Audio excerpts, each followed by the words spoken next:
my invitation to you is really simple.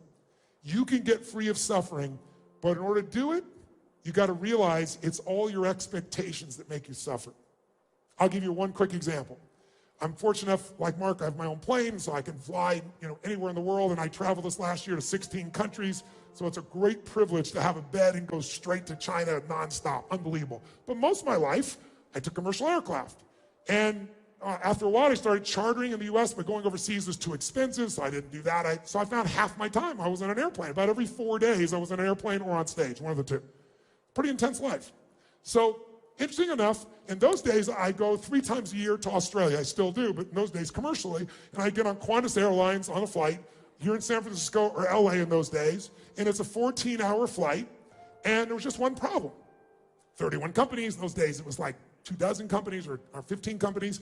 I got all these people I'm responsible for. I'm a committed guy. And how am I connected 24/7, right? We all know what it is. It's all these tools that we develop, all this technology.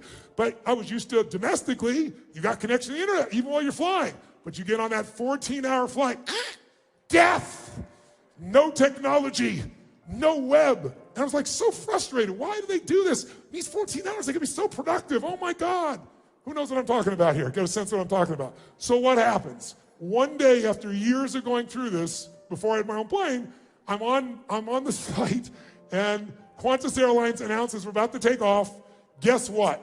We can now proudly tell you we now have international internet. And it was like people cheered. Some people stood up in the aisles and clapped. I didn't, but I felt like doing it. It was just like, this is incredible. It's like God descended into the building. We have internet. We got Instagram. We got Facebook. We got email. This is the most amazing thing. And then what do you think happened within 15 minutes? What do you think happened? Tell me, come on. It broke down. And when do you think it worked again? Never.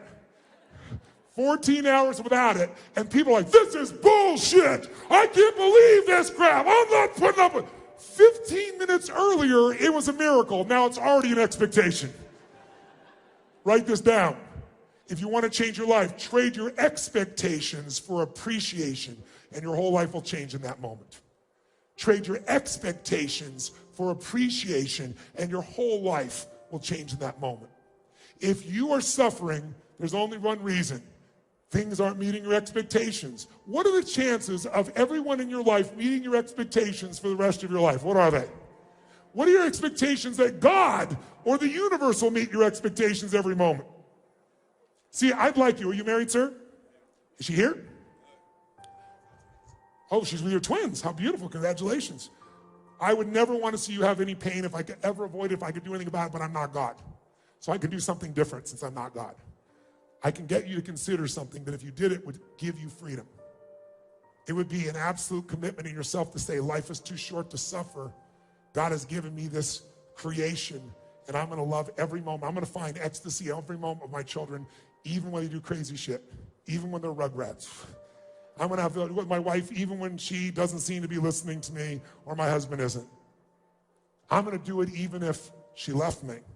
I can't control her leaving you. But I can control one thing. You can make the decision that you are going to find beauty in everything in life, and you're going to learn from everything in life, and that is the only way you'll be out of suffering. Otherwise, it won't matter how much money you make. It won't matter how many people love you. It doesn't matter how many great kids you have. Are there going to be disasters and challenges for all of us? Yes or no? Yes or no?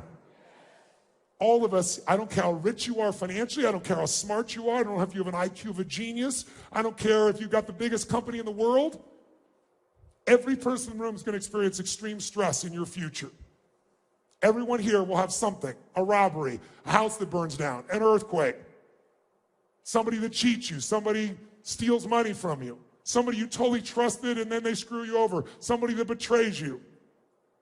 Aren't you glad you came to this positive seminar? See, you thought it was Mr. Positive Thinking. You're so wrong. See, I'm a realist. I don't believe, I'm not stupid. I don't think that everybody, I know that most people are not fit and healthy. Most people around the world do not have a relationship where they're totally passionate. Most people do not love their work. True or false? But a few do. I'm interested in the few who do versus the many who talk. I'm interested in the few that live the beautiful states versus the masses that suffer. And I also know that anyone can end that suffering in a moment if you make the decision that says, I have decided from this day forward, I'm gonna find beauty in everything by being in a beautiful state. And that means if you start to suffer, by the way, you're gonna suffer, we all do. Because this brain is 2 million years old and it's gonna keep acting, it's gonna keep looking what's wrong. But the difference is when it comes in, if you've made the decision, you'll start to suffer, and I created for myself a 90-second rule. I got 90 seconds, get this shit out of me. And those 90 seconds, I figure out what it is, and I know how to stop suffering. I'm suffering because I'm having an expectation that's not being met. And while I think it's life and death, it's just my preference. It's my preference that you guys had more energy than we started. It's my preference that you'd have a great time. It's my preference that my kids would do everything I want them to do. It's my preference that all my employees across all these companies will do all the right things every day. God will laugh at your preferences. And what I found is I have my preferences, which are wonderful, but I'm still going to live in a beautiful state because life is precious. Hey, what if you were God? And you come down and you talk to one of your creations and you say, how's it doing down here? How's it going down here on earth? What do you think? And a person that you're talking to that you created goes, well, God, I mean, you could have done a better job. I mean, come on. Why'd you make it so frickin' foggy here in San Francisco? I couldn't land my plane the other day. And why wouldn't you go planes that could cut through the fog? I mean, you're God. And why did you make all these irritating people? You know, I had so many irritating people. They try to stop me from doing things. And, you know, and also it's just like, why didn't you just make me rich? Why do I have to work? And besides that, you ever got these little ants? You know those little red ants? They're like this small, and they bite the shit out of me. Why would you create those for me? If you heard all this bitching and you were God, would you want to hang out with this person? If you were God, you might, say, I don't know. What if you go to somebody else, you go, what do you think? One of your other creations. And that person says, God, you're amazing. This is the most beautiful place on earth. This is heaven. This is extraordinary. I mean, there's so many different kinds of people, and they challenge me in so many different ways. I have to grow to understand them and understand myself. And you make the fog, and you make the sun, and it's always changing, so I'm never bored. And you make these little red ants. Damn, they're courageous.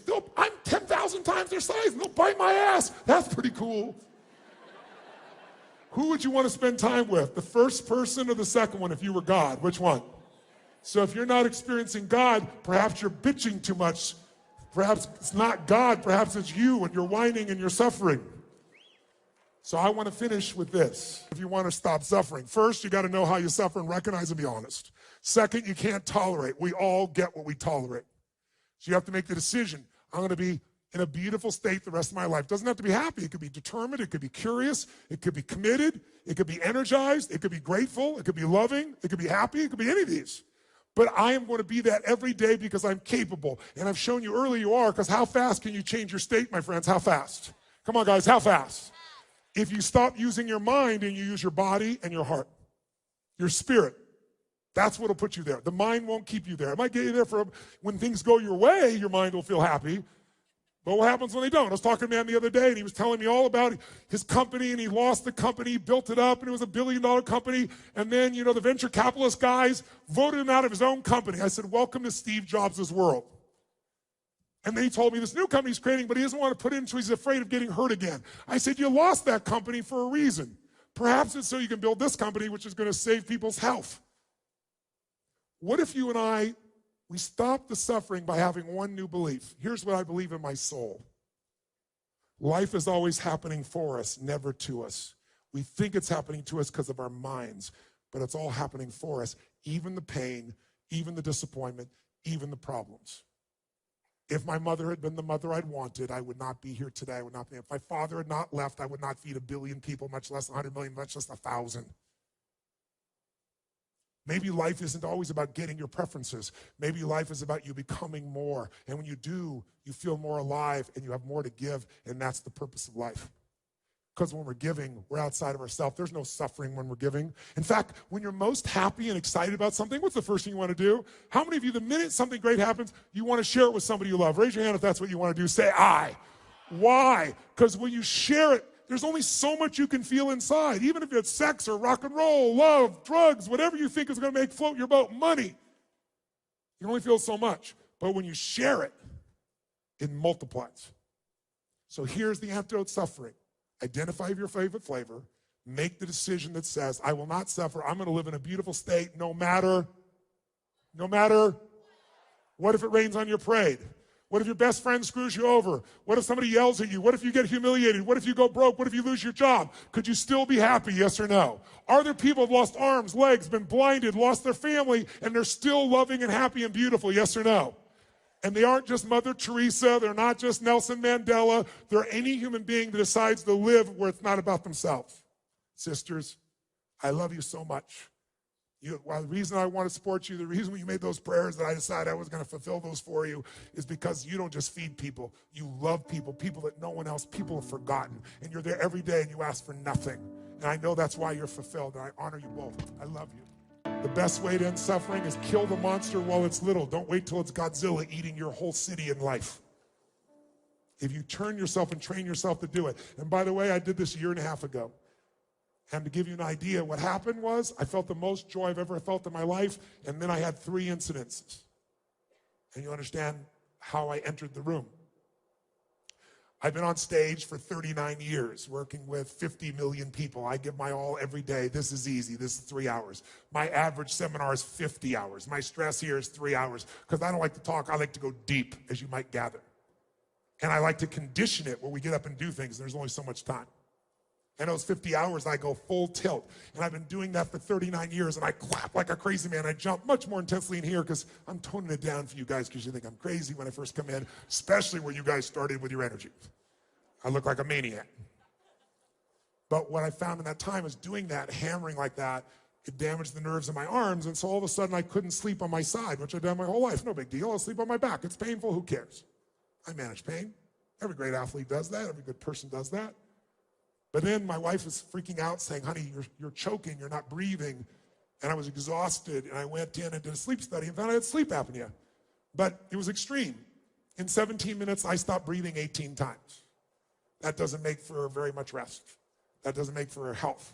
So now I have this really sexy device. It's called a sleep app. You stick it on your face. It's a mask, and it pours oxygen in. You will get girls with this shit, I promise you. But they'll be in the hospital, the girls that you'll get, right? And so I'm like, I can't believe this. I'm breathing through this breather now because of these nerves. And then I'm kind of crazy. I'm snowboarding, and I rip 3 rotator cuffs. Not a problem. It's painful. I'll get it worked. But then the pain won't go away, and the pain becomes nerve pain that's shooting so bad. I know how to deal with pain. But on a 0 to 10, 9.9. And it's so severe I can't sleep. I'm in so much pain. And I don't want to do surgery. And the surgeon says, well, it's in your spine. He comes in and tells me it's not just your rotator cuffs. You have something called spinal stenosis, where it's tightening around your spine and crushing the nerves. And there really isn't a solution. We can do surgery, but it's no guarantee, and there's side effects. And the guy, by the way, first tells me, I've been to your business mastery program. I'm making $1.2 million more a year. And I went to this other pro. He's telling me, you changed my life. And he goes, now I got to tell you, I'm your doctor. I'm going to show you something. Your life is over. That was his bedside manner. I had not trained him, obviously, in these communication tools. And he told me, I can't snowboard, I can't play racquetball, squash, I can't jump around, I can't do this stuff, but I don't accept that. I was told I had a tumor in my brain when I was 32. It's still there, and I'm fine. I didn't treat it, I'm fine. It gave me massive growth. I was 5'1" in high school. I'm 6'7". I tell people the difference is personal growth. I had growth hormone that exploded me up. I still have the tumor, I didn't grow, so I didn't accept this diagnosis. I didn't say it wasn't there, I just said I won't accept there's nothing to be done.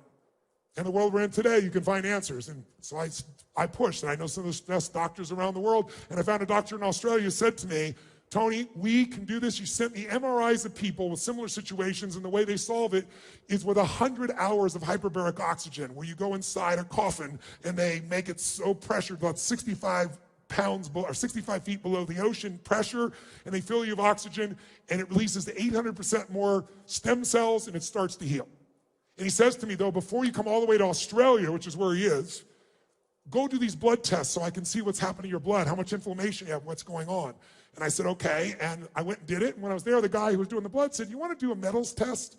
I said, you mean like mercury? I said, I had my amalgams out 25 years ago. He goes, well, we do lead and we do aluminum. I said, all right, let's do it. And then the doctor calls me 2 weeks later every single day. And I'm busy, so I said, send me the report. He goes, I must speak to you on message. So I call him up, and he said, you should be in the hospital right now. I said, what? He said, you have a highest level of mercury we've ever measured here in the United States. We measure on a 0 to 5 scale. If you're 3 or above, your body's so toxic, you can die. You can have a heart attack, you can have a stroke. You are 123.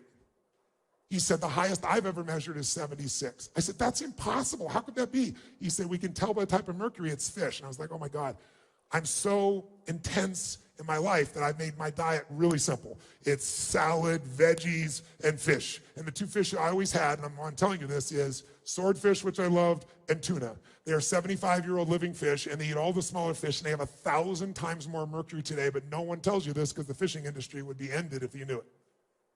So, and 2 other doctors looked at it, and one of the doctors said, how long's he been in the hospital? And I just got off stage in a 50-hour seminar, 5-0, over 4 days. And I was like, no wonder I'm exhausted, because it destroys your mitochondria, which creates ATP, which creates energy. I'm thinking, I'm just exhausted because I'm working so hard. And then I was also losing my memory. And then I've always sweat, but sweat like I did when I first ran on stage here. Because if I start running, all of a sudden my body has to work so hard, it's pushing to keep going. I would be dead today if I had not torn my rotator cuffs, if I had not hurt my spine, if I'd not been in a position where I'd hurt my arm so bad I can't sleep on my side and had to put a sleep app on. Life is always happening for us, not to us, even when it doesn't look that way. It's our job to find the benefit. And I'm telling you this now for another reason, which is please go get your metals test, because the world we're in today is so toxic that out of 12 of my friends that I told this in the first few weeks, 6 of them all had poisoning. And they thought they were just exhausted or tired or frustrated. Lots of people get diagnosed with dementia. I find myself on stage, it's happened once or twice here, hopefully you didn't notice, but I can tell you now where I thought, where the hell am I? And I've never had that in my life. I do 50 hours without missing a beat. And it's changing. I don't have a script. I'm looking at you, I'm feeling, I'm responding, but I go like, why am I telling this story? But all that'll come back when it's gone. I'm down to 18 from 123. It's taken me 9 months to do it. I'm not there yet, but I'm almost there. Thank you very much. So if you're watching somewhere else in the world, you're here, go get a metals test. And if you do, and you've got this in your body, get it out. There's a man named Dr. Shane. He's one of the best metals guys in the world. You can find him on the web. He's made a giant difference for me. And I'm gonna get those things back.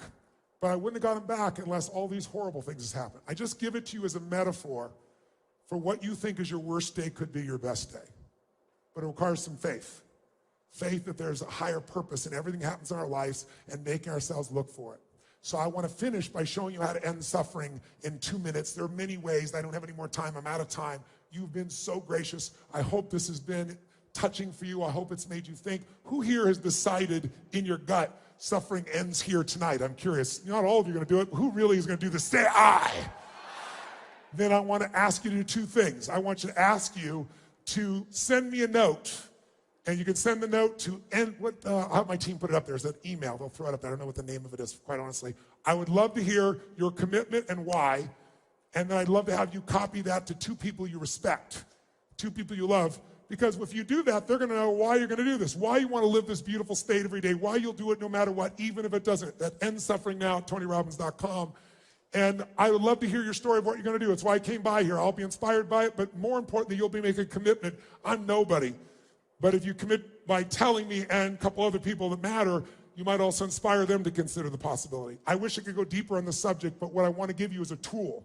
Because if you make the decision, then you're going to come up with suffering. How do you end it? By the way, when I say 90-second rule, in the beginning, it should have been a 4-hour rule. Maybe a few years ago, it should have been a 4-week rule.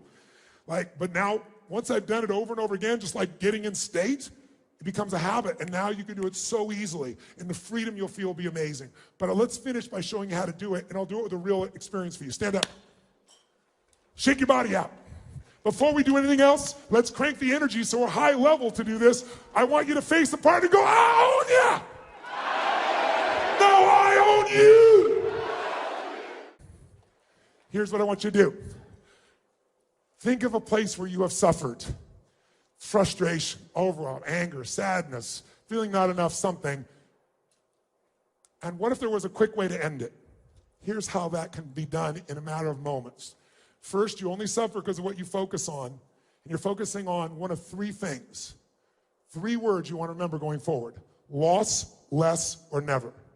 If you're suffering, it's because your brain believes because you did something to me, or the government did, or the company did, or the other employee did, or I did something, or because you didn't do something, or I didn't do something, I have lost something.